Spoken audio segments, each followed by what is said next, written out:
नमस्कार, मैं छत्तीसगढ़ अखबार के यूट्यूब चैनल इंडिया आजकल के स्टूडियो से सुनील कुमार। मैं वैसे तो आमतौर पर काले कपड़े ही पहनता हूं, लेकिन आज जिस मुद्दे पर आपके सामने बोलने जा रहा हूं उसमें पूरे ईरान में काले कपड़े चल रहे हैं, काले झंडे चल रहे हैं, काले कपड़े चल रहे हैं। और मैं करीब एक पखवाड़े से ज़्यादा ईरान में रह चुका हूँ।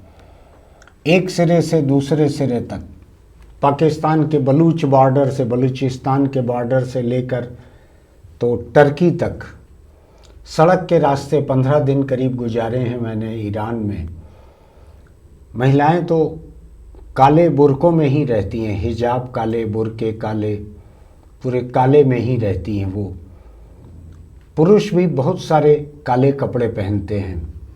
आपको ऐसा लगता है कि पोशाक वहाँ की केवल काली है और कोई दूसरा रंग दिखता नहीं है, लेकिन आज वहाँ पर काला रंग जो है वो विरोध का रंग माना जाता है पूरी दुनिया में। ईरान में जो विरोध चल रहा है सरकार का, ये अभूतपूर्व है।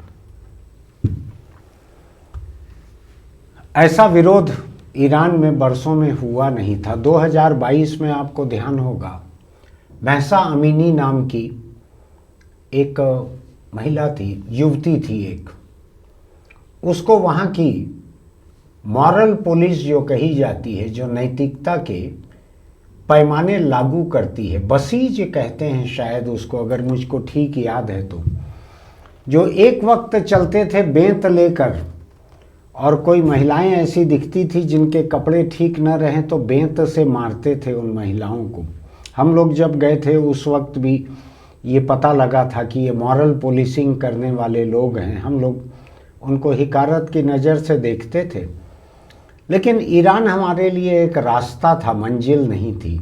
मंजिल हमारी फ़िलिस्तीन का गाज़ा था। वहाँ जाते हुए ईरान ने जो रास्ते की सहूलियतें जुटा दी थी सरकार ने, वहाँ के कुछ एक NGO ने, कुछ एक गैर सरकारी संगठनों ने, वहाँ की संसद ने, तो इसलिए हम वहाँ की घरेलू राजनीति में शामिल हुए बिना हम आगे बढ़ते चले गए थे वहाँ से निकलकर। लेकिन ये मुद्दा था बड़ा, क्योंकि हमारे काफिले में हिंदुस्तान से जाने वाली जितनी लड़कियां, महिलाएं थीं, इनको भी वहाँ अपने बाल बांधकर, स्कार्फ बांधकर रखना पड़ता था, जो वहाँ का चलन है। इसमें किसी टूरिस्ट महिला को, किसी बाहर से आने वाली, यूरोप की, अमेरिका की किसी डिप्लोमेट को, किसी पत्रकार को, किसी को भी कोई छूट नहीं है उसमें। अगर आपको ईरान में उतरना है, दाखिल होना है, तो आपको एक स्कार्फ लगा के रखना पड़ेगा अगर आप महिला हैं तो। उस ईरान में 2022 में महसा अमीनी को गिरफ्तार किया गया क्योंकि उसने स्कार्फ या तो हिजाब ठीक से बांध नहीं रखा था या नहीं रखा था, और हिरासत में उसकी मौत हो गई थी। उसको लेके इतना भयानक आंदोलन छिड़ा था। महिलाएं तो महिलाएं, वहाँ के पुरुष और छात्र भी इस आंदोलन में शामिल हो गए थे कि महिलाओं को हिजाब से मुक्ति दिलाई जाए। महिलाओं ने सार्वजनिक रूप से बाल काट कर फेंक दिए थे, अपने स्कार्फ जला दिए थे। वहाँ पर सड़कों पर उन्होंने प्रदर्शन किया था। एक नई जागरूकता थी, और जिस किसी देश में ऐसा जागरूकता का आंदोलन होता है, वहाँ की सरकार का ये हक रहता है कि वो किसी दूसरे देश पर इसकी तोहमत लगा दे। तो ईरान में जब कभी कोई आंदोलन होता है तो उसकी तोहमत इजराइल और अमेरिका पर लग जाती है कि वो लोग ये आंदोलन करवा रहे हैं। लेकिन हम देखें तो कुछ साल पहले अरब स्प्रिंग नाम से मध्य पूर्व के कुछ देशों में, सीरिया में, दूसरी जगहों पर जो जन आंदोलन भड़का था, वो जन आंदोलन वहाँ से चल के कुछ साल पहले श्रीलंका पहुँचा। अभी 2 साल पहले वो बांग्लादेश आया, वहाँ से अभी वो नेपाल गया, और कई देशों में सफ़र कर रहा है। जन आंदोलन सफ़र कर रहे हैं। ऐसा ही जन आंदोलन 2022 में महसा अमीनी की मौत के विरोध में आंदोलन हुआ। पहला मौका था जो महिलाओं के आंदोलनों को पुरुषों ने इतना बड़ा समर्थन दिया था। पूरे छात्र पुरुष सब निकल आए थे साथ में। अब हालत यह है कि वहां पर ईरान के बहुत सारे प्रदेशों में, मैं नाम भी देख रहा हूं, कुछ कुछ नाम पहचान के आ रहे हैं जहां हम गए थे। कई प्रदेशों में, कई शहरों में बाजार से शुरू हुआ आंदोलन, व्यापारियों ने आंदोलन शुरू किया। तेहरान का ग्रैंड बाजार जो है, वहां के दुकानदारों ने ये आंदोलन शुरू किया क्योंकि ईरानी मुद्रा की कीमत अमेरिकी डॉलर के मुकाबले एकदम गिर गई। तो दुकानदार को क्या फर्क पड़ता है? मुद्रा गिरने से फर्क पड़ता है, मुद्रा का अवमूल्यन होने से फर्क पड़ता है।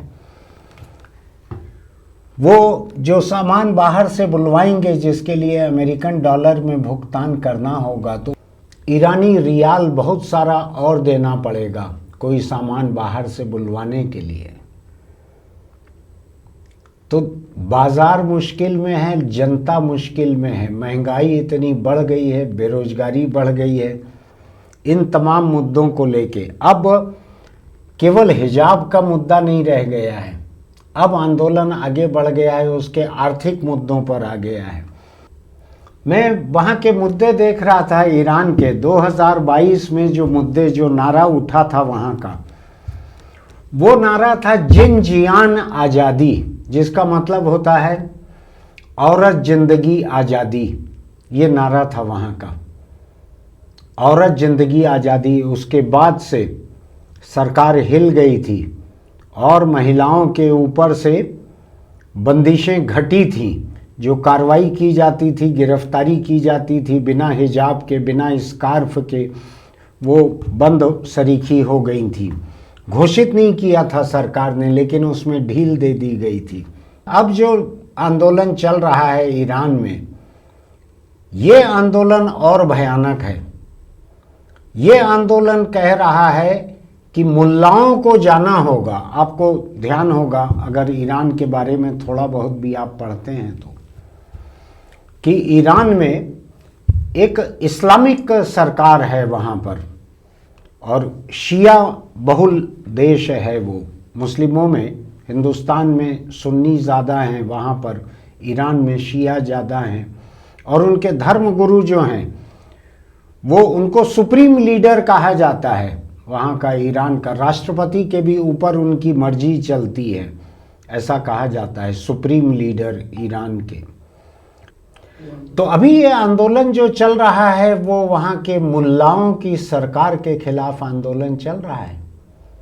मैंने ईरान को जितना देखा है, तमाम लोग मुझको धर्मालू दिखे हैं।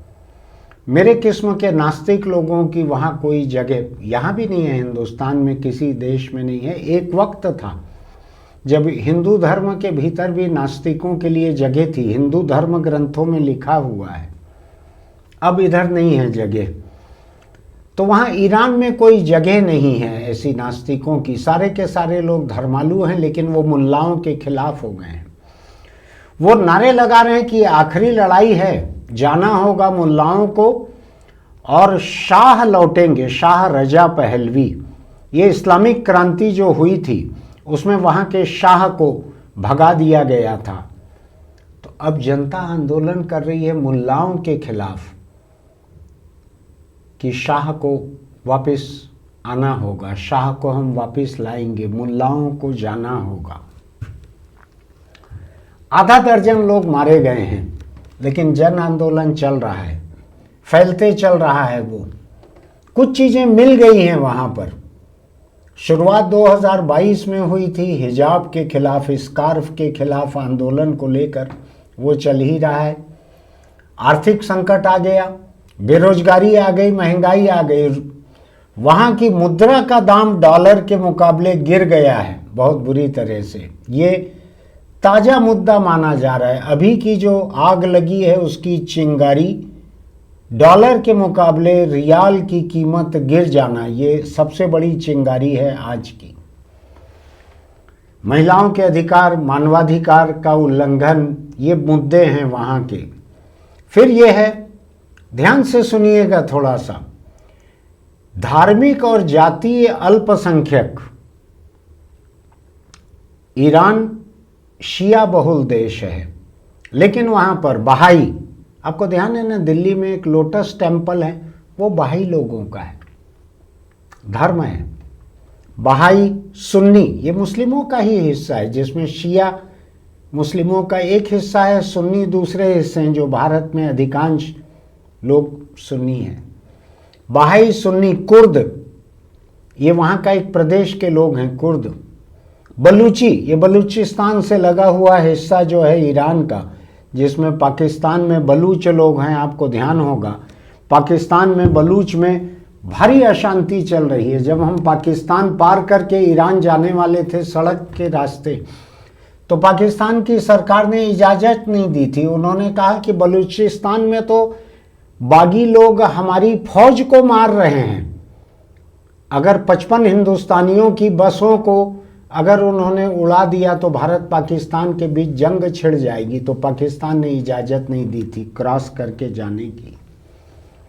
तो आज हालत यह है कि धार्मिक और जातीय अल्पसंख्यक, इनके ऊपर जो जुल्म हो रहा है ईरान में, बहुसंख्यक शिया आबादी वाली जो सरकार है, वहाँ जो जुल्म हो रहा है धार्मिक और जातीय अल्पसंख्यक में, बहाई सुन्नी कुर्द बलूची, इनकी संपत्ति जब्त हो रही है, गिरफ्तारियां हो रही है, इनका शोषण हो रहा है, इसकी एक नाराज़गी वो भी अभी जुड़ गई है इस आंदोलन में।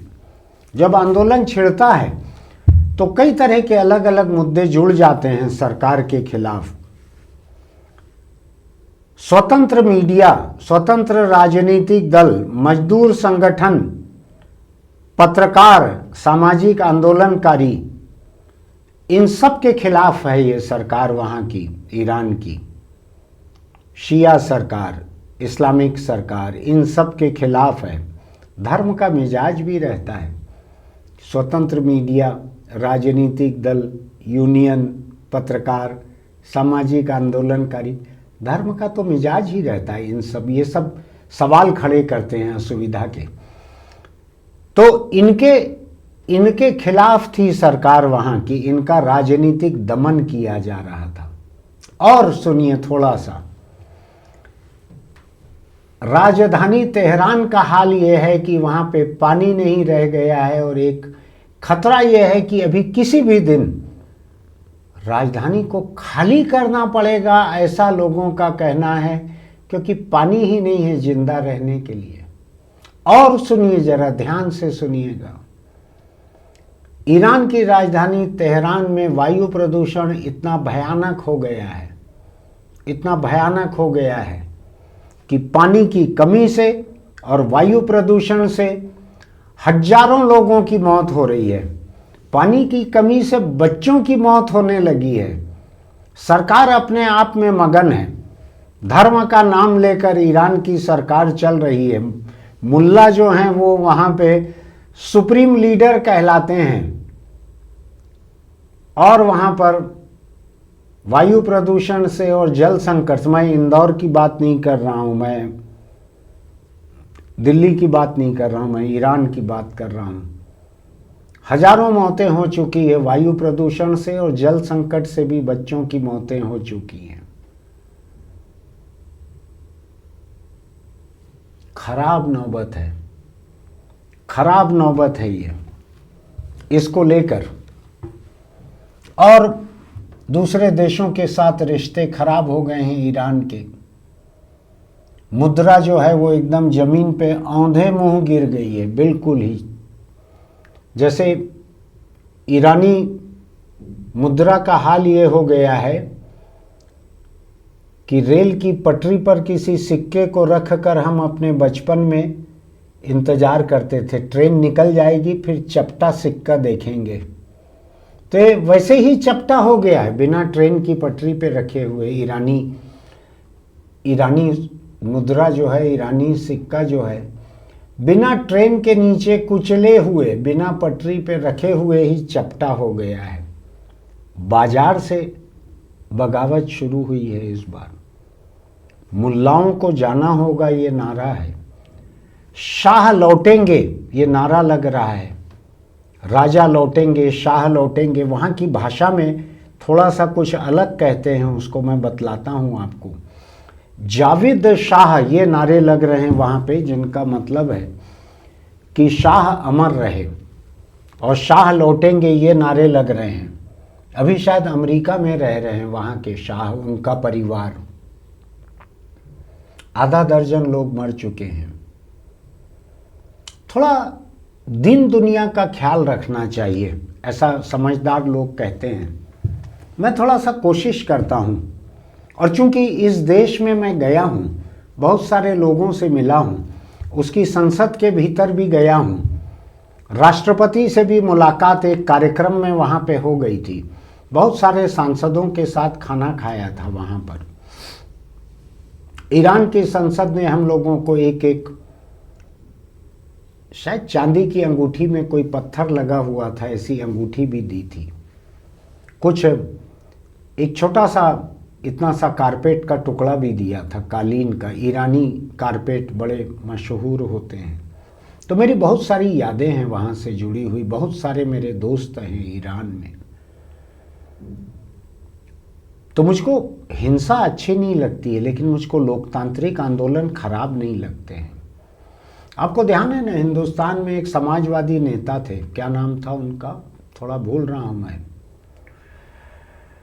राम मनोहर लोहिया नाम था शायद उनका, राम मनोहर लोहिया, जो कहते थे कि जिंदा कौमें 5 बरस इंतजार नहीं करती। इस 5 बरस का राज हमारे यहाँ की 5-5 साल में होने वाले चुनाव, उसको लेके वो कहते थे कि जिंदा कौमें 5 बरस इंतजार नहीं करती। याद है ना आपको, कहा था उन्होंने। ईरान में जो भी नाटक होता है चुनाव के नाम पर, जो सत्ता है उसका जीतना तय रहता है वहाँ, फिर भी जो नाटक होता है चुनाव के नाम पर, उसमें भी जनता जो है अगले चुनाव का इंतजार करने के बजाय वहाँ आंदोलन कर रही है। आपको ध्यान देना होगा, मध्य पूर्व के देशों में, सीरिया सहित कई और जगहों पर ऐसे आंदोलन छिड़े थे। इजिप्ट में, सीरिया में, कई जगह अरब स्प्रिंग कहा गया था उसको। उसके बाद दुनिया के और बहुत से देशों में अलग अलग समय पे जन आंदोलन, स्वस्फूर्त जन आंदोलन, कोई CIA ने सब जगह नहीं करवाए थे। बाद में आपने देखा होगा हिंदुस्तान के आसपास के देशों में कई जगह पर ऐसे आंदोलन हुए, और अभी इसी के साथ साथ पिछले 4-6 महीनों में दुनिया के कई और देशों में भी जन आंदोलन हुए हैं। तो देखना चाहिए, सबको देखना चाहिए कौन से ऐसे मुद्दे हैं, सरकारों के कौन से ऐसे फैसले हैं, जनता की कौन सी ऐसी दिक्कतें हैं, कौन ऐसे लोग हैं, अलग अलग तबके के लोगों के हक अगर छीने जाते हैं, कुचले जाते हैं। और पूरी दुनिया को इस बात से सबक भी लेना चाहिए कि महिलाएं कैसे इतने बड़े आंदोलन की शुरुआत करती हैं, जिसमें सत्तारूढ़ मुल्ला लोगों को झुक जाना पड़ा। और एक हिजाब को लेकर बात शुरू हुई थी, एक लड़की की मौत, महसा अमीनी, उसकी मौत से शुरू हुआ था ये, और बात कहां तक आ पहुंची देखिए, कि जो माहौल सरकार के खिलाफ बना था 2022 में, उसके बाद सरकार जनता के बीच अपनी वो ताकत दोबारा पा नहीं सकी, कमज़ोर होती चली गई। तमाम अपनी फौज के इस्तेमाल, पुलिस के इस्तेमाल, बसीज जैसी वहाँ की मॉरल पुलिसिंग करने वाली फोर्स के इस्तेमाल के बावजूद, और अब तो बाज़ार से दुकानदारों ने शुरू किया है, इसको क्रांति कहें कि बगावत कहें, लोगों की नज़रों से देखें, जनता की नज़रों से तो वो क्रांति रहती है, और सत्ता की नज़र से देखें तो बगावत रहती है। आपको ध्यान है ना 1857 हिंदुस्तान का मंगल पांडे, ध्यान है आपको, कानपुर का था शायद, मुझको इतिहास बहुत ठीक से याद नहीं रहता। उसको क्या कहते हैं, उसको पहली क्रांति कहते हैं। और अंग्रेज़ों ने उसको क्या कहा था, उसको म्यूटिनी कहा था, उसको बगावत कहा था। सैनिकों ने बगावत कर दी, म्यूटिनी कर दी कहा था, याद है आपको। तो एक ही सिक्के के दो पहलू रहते हैं, दो नाम रहते हैं। सत्ता उसको बगावत कहती है और जनता उसको क्रांति कहती है। तो ईरान में जो आज क्रांति चल रही है, मैं जनता के नज़रिए से देखने का आदी हूँ, मैं सत्ता के नज़रिए से नहीं देखता हूँ। कौन कौन से मुद्दों को लेके ईरान में क्रांति हो रही है, इसको दुनिया भर के तमाम लोगों को देखना चाहिए, खासकर सरकारों को भी देखना चाहिए। इनमें से कोई दो चीज़ें जुड़ी हुई नहीं थी। महिलाओं का हक का आंदोलन जो था, महिलाओं का हक का आंदोलन जो था, औरत जिंदगी आज़ादी, इसका मुद्रा अवमूल्यन से लेना देना नहीं था। इसका अलग अलग जाति और धर्म के अल्पसंख्यक लोगों पर जुल्म से लेना देना नहीं था। महिलाओं के इस आंदोलन का शब्द ही था औरत जिंदगी आज़ादी। ये औरतों के मुद्दे पर था, उनकी आज़ादी के लिए था। लेकिन आज का जो आंदोलन है उसमें पत्रकार भी जुड़ गए हैं, मजदूर संगठन के लोग भी जुड़ गए हैं, मानवाधिकार आंदोलनकारी या सामाजिक संगठन भी जुड़ गए हैं। बाजार आंदोलन कर रहा है सरकार के खिलाफ, बाजार मुद्रा अवमूल्यन को लेकर। महंगाई, बेरोजगारी, इन मुद्दों को लेकर तमाम जनता आंदोलन में जुड़ गई है। वायु प्रदूषण इतना भयंकर हो गया है, उसको लेकर तमाम जनता जुड़ गई है। पानी की दिक्कत, राजधानी तेहरान में पानी बचा नहीं है और शायद पूरी राजधानी खाली करवाकर लोगों को दूसरी जगह भेजना पड़ेगा, ऐसी एक चर्चा सुगबुगाहट चलती है। हालांकि 1 करोड़ लोगों को आप कहाँ बाहर ले जाओगे।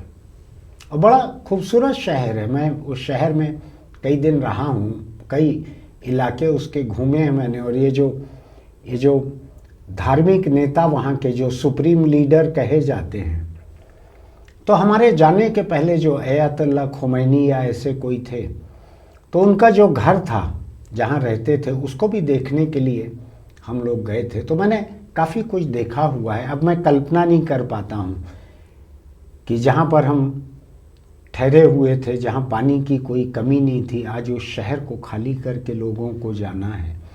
वायु प्रदूषण इतना भयानक हो गया है, उसमें हजारों लोग मर रहे हैं। सबको सबक लेना चाहिए, पूरी दुनिया को सबक लेना चाहिए। मैं केवल ईरान के बारे में बात करने को यहाँ नहीं खड़ा हुआ हूँ। जनता को, सरकार को, राजा प्रजा, पुरानी भाषा में अगर हम कहें तो सबको सबक लेना चाहिए इससे। क्योंकि कब कोई भड़काने वाले लोग मिल जाएं, कब कोई निकाल के लोहिया की आवाज़ में इस बात को सुना दें जो कहा था उन्होंने कि जिंदा कौमें 5 बरस इंतज़ार नहीं करती। सोच के देखिएगा दुनिया की क्या हालत है। ईरान को एक मिसाल मानिएगा, सबसे ताज़ा मिसाल चल रही है अभी। हर दिन मौतें जुड़ेगी। अभी आधा दर्जन लोग मारे गए हैं। एक बसीज का एक सैनिक भी मारा गया है। आज सुबह की बीबीसी की रिपोर्ट थी। आपको लगता है कि मैं जो बातें कहता हूँ वो ज़िंदगी में कुछ अहमियत रखती हैं? तो हमारे YouTube चैनल इंडिया आजकल को सब्सक्राइब कीजिएगा, लाइक कीजिएगा, नोटिफिकेशन की बटन दबाइएगा। आप जब चाहें इसको अनफॉलो कर सकते हैं, कोई बंदिश नहीं है, कोई फीस नहीं है। कमेंट बॉक्स में लिखिएगा इन मुद्दों को लेकर आपका क्या कहना है, ईरान को लेकर क्या कहना है, धर्म को लेकर क्या कहना है, धर्म के दबदबे को लेकर क्या कहना है। ईरान जैसे देश में लोकतंत्र को अगर किसी चीज़ ने कुचला है तो धर्म ने कुचला है। धर्म का राज है वहाँ पर, मुल्ला लोगों का राज है जिनके बारे में जनता अब कह रही है। मुल्लाओं को जाना होगा और शाह वापस आएंगे। आपको मालूम है ईरान में जब शाह का राज था तो महिलाओं के कपड़ों पर कोई पाबंदी नहीं थी। ईरान के विश्वविद्यालयों में महिलाएं, छात्राएं जो जाती थीं वो फ्रॉक भी पहन सकती थीं, पैंट शर्ट पहन सकती थीं, वो स्कर्ट ब्लाउज पहन सकती थीं, उनके ऊपर कोई रोक नहीं थी। ये धर्म के दबदबे ने आके ये तमाम रोक लगाई थी। आज उसके खिलाफ वहाँ पर क्रांति हो रही है। ईरान की सरकार से मत पूछिएगा, वो आपको बगावत बताएंगे इसको। फिर मिलेंगे। आपको लगता है कि मेरी इस बात को आपके कुछ दोस्त भी जानना चाहेंगे तो उनको भी फॉरवर्ड कीजिएगा उसको। बाकी दुनिया की खबर रखना कोई बुरी बात नहीं है। अपने देश की उन्हीं आलतू फालतू रील को बार बार देखना वो बुरी बात है, बहुत समय बर्बाद होता है। दोस्त के घर कोई पहुंचा, उसका दोस्त वो नहीं था तो बीवी के साथ उसने क्या किया, ऐसा दिखते रहता है, बार बार दिखता है ऐसा सोशल मीडिया पर। क्या देखेंगे इसको? दुनिया की जो असल बातें हैं उनको देखिए जरा। आज क्या आपको सलाह दूं मैं, सिगरेट, बीड़ी, तंबाकू इसके खिलाफ या हेलमेट के पक्ष में, उसके बजाय यही आपको कहना चाहता हूं कि आप अगर मेरे इस वीडियो को आप देख रहे हैं तो जाहिर है कि आप YouTube पर हैं और सोशल मीडिया के किसी भी प्लेटफॉर्म पर आपका वक्त बर्बाद करने वाला कंटेंट जो है 99% रहता है। 1% कंटेंट ऐसा रहता है जिससे आपका कुछ अच्छा हो सकता है। आपकी जिंदगी की कामयाबी यही है कि उस 99% से अपने आप को बचाएं और इस 1% काम के कंटेंट को पहचानें और इसको देखें। इस पे मैं इंटरनेट और सोशल मीडिया से दूर रहने की बात बिल्कुल नहीं कहता। मेरा तो अपना पापी पेट जुड़ा हुआ है, आप रहें यहाँ पर मेरे लिए ज़रूरी है। लेकिन आप अपना वक्त सोशल मीडिया पर फिजूल के, फूहड़, गैर जरूरी, उटपटांग किस्म के, ये भोजपुरी डांस में ताऊ ने क्या कर दिया, क्या करेंगे देख के? देखना है तो एक एक मिनट में बहुत से अच्छे लोग, प्रभावशाली लोग, ईमानदार लोग कई अच्छी बातें करते हैं काम की, उसको सुनिए। फिर मिलेंगे।